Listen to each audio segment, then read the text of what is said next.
अस्सलाम वालेकुम दोस्तों, क्रिकेट की ताज़ा अपडेट हासिल करने के लिए मेरे चैनल को सब्सक्राइब कर लें। खबर यह है, वर्ल्ड कप में किसके ऊपर नज़र रखनी है, गौतम गंभीर ने बता दिया।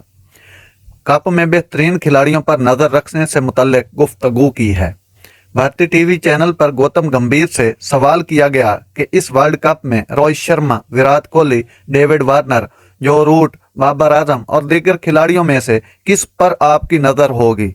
इस सवाल पर साबिक भारतीय क्रिकेटर ने कहा कि बाबर आजम के पास सब तरीकों की खूबियां हैं जिससे वो इस वर्ल्ड कप का रुख बदल सकता है। उन्होंने कहा कि मेरा मानना है कि Virat Kohli, Rohit Sharma, David Warner, Kane Williamson, जो रूट, लेकिन बाबर आजम के पास अलग लेवल की क्वालिटी है। वाज़ेह रहे, आईसीसी क्रिकेट वर्ल्ड कप 5 अक्टूबर से भारत में शुरू होगा।